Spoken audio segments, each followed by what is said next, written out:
Chegamos em um cessar-fogo nesses últimos conflitos entre Hamas e Israel.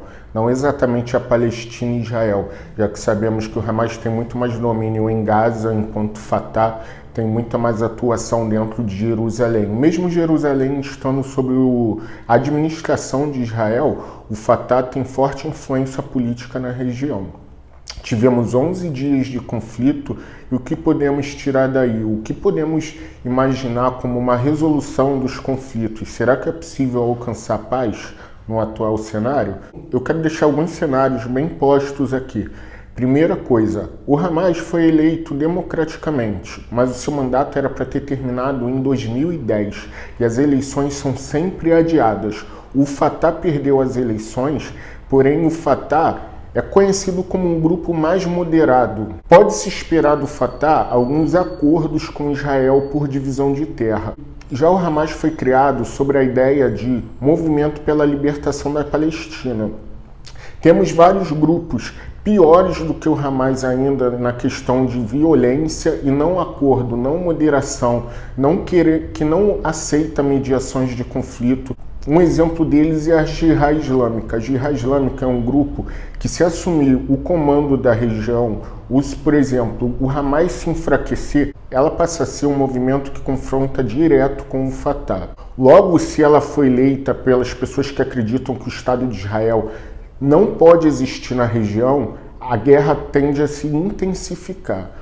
O Fatah, mesmo sendo moderado, ele passa por alguns problemas em sua própria administração, que é o fato de ter se dividido entre três. O Fatah hoje, se cada uma das vertentes, mesmo moderadas, elas variam entre si, quanto elas aceitam de resoluções, o quanto elas cedem, por isso o Fatah se dividiu em três. Mesmo que cada uma tenha 20%, 15%, elas nas eleições têm uma representatividade autônoma de cada um, não é mais um movimento hegemônico. Então, o Hamas, mesmo tendo 35%, 40%, 45% e o Fatah tendo mais de 50% dividido entre os três movimentos, o Hamas ainda é um movimento que vai se tornar o líder na região. O Hamas ainda é um governo que tem adiado e já por mais de 10 anos tem se mantido no poder, quando as eleições já deveriam ter acontecido. Eu quero também lembrar um cenário que naquela união entre que Bill Clinton fez,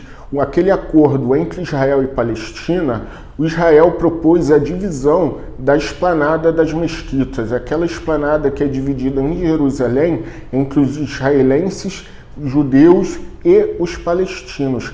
O Fatah nunca respondeu esse acordo, o que demonstra que o Fatah tem o interesse de não abrir mão, não ceder territórios que ele considera serem importantes para ele. Jerusalém provavelmente não deve ficar na mão da ONU. Se imagina que seja dividido entre os dois, se um dia viermos a ter paz. Não é possível dividir entre norte-sul, leste-oeste, já que temos estados e proto-estado um dentro do outro. A Palestina é embrionária, ela vem antes desse Estado de Israel, porém Israel já tem a maior parte do território. É um território mais organizado, é um governo mais organizado, mas que mesmo assim chegou àquele território depois. Ele tem uma parte tomada por guerras, como a Guerra de 6 Dias em 1967, e Israel usa sempre o argumento de autodefesa. Por Israel estar sempre de costas para o mar, qualquer tipo de ataque vindo da Palestina e de seus parceiros, que hoje não são tão atuantes no confronto e nem tão atuantes no apoio econômico, qualquer desses ataques impede de que Jerusalém recue. Então Jerusalém usa esse argumento para uma tática de guerra que é atacar antes de ser atacado. Ao mínimo suspeita de ataque da Palestina, das forças palestinas, do Hamas, da Jihad Islâmica, Israel ataca primeiro para manter sempre à frente do ataque, para fazer com que o Hamas ou qualquer outro movimento se mantenha numa posição de defesa. Nesse movimento, o que a gente pode observar nos últimos confrontos é que o Hamas sempre entra quando começa a sofrer ataques duros, porque o Hamas não tem capacidade bélica, militar, para enfrentar Israel. É como se fosse uma guerra perdida. nós temos aí um combate no soft power internacional.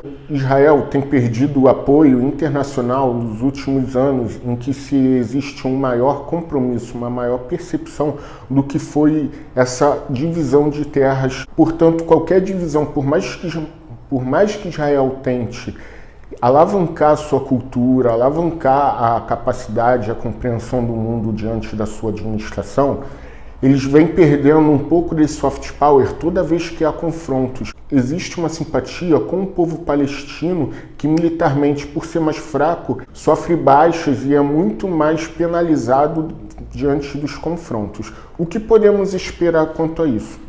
Não há acordo com Hamas e não parece que haverá acordo, porém não há vitória do Hamas. Se o Hamas se mantiver no poder e houver uma necessidade de resolução dos conflitos, eu não vejo outra forma de resolução senão Israel adentrar de forma terrestre a faixa de Gaza. Israel não pode enfraquecer o Hamas demais, porque ele pode alavancar a Jihad Islâmica e seria um problema maior do que ter o Hamas na liderança dos conflitos.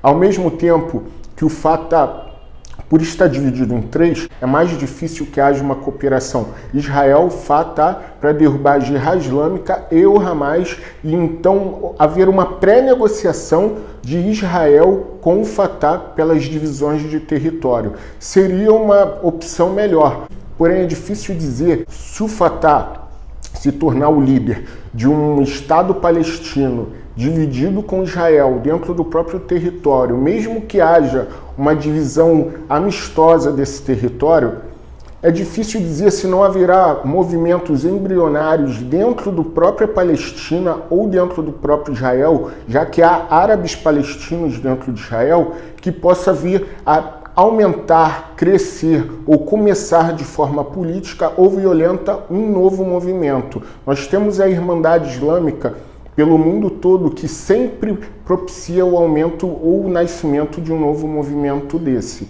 Os acordos com a Jihad Islâmica não existem, não são cogitados nem por um lado, nem por outro, e nem entre os movimentos partidários políticos dentro da Palestina. O que nós temos também como uma opção é que Israel, de forma militar, tome todo o território, tome para si, crie uma administração e daí crie movimentos políticos de reparação à cultura e ao movimento palestino. O que acontece nessa situação é que a guerra teria que ser muito mais violenta. Israel teria problemas com parceiros dos movimentos palestinos e islâmicos, como a Turquia, que apoia o Estado palestino, Catar, que chega a financiar, e até o Irã. Isso traria um problema de Israel, inclusive com o multilateralismo europeu, asiático e talvez até na América do Norte e América do Sul. Eu vejo então duas situações. Um acordo com o Fatah para a represália do movimento como Hamas, a Jihad Islâmica, e depois entregue o controle do Fatah, desse Estado, para que esse Estado crie um movimento democrata ou autocrata, como preferir, já que passa a ser um problema totalmente do Estado palestino e do movimento Fatah. Israel se retira da situação, então o Fatah começa a se preocupar com esses movimentos violentos que podem ser embrionários dentro do seu Estado, ou Israel toma tudo, enfrenta as questões diplomáticas mundo afora, toma todo o território e cria políticas e movimentos, administrações regionais de reparação a movimentos palestinos dentro do Estado de Israel. São as duas situações que eu vejo como possíveis para a solução dos problemas dentro de Israel. Até lá podem aparecer outros. Falar simplesmente que é preciso a divisão do Estado democrático ou a divisão do Estado entre Palestina e Israel, acordos, não é tão simples, já que hoje a situação do Fatah dividido, o Hamas, a Jihad Islâmica e outros movimentos menores e mais violentos não permite esse acordo. A ONU não tem mais voz ativa nessas negociações e hoje apenas o Egito passa a ser um agente influente mediador nesses conflitos. Isso não é uma solução para agora ou para daqui a 5, 10 anos. É uma questão muito mais longa que hoje parece que vai ser resolvida com enfraquecimento político, partidário, ou de Israel ou de algum desses movimentos políticos dentro da própria Palestina.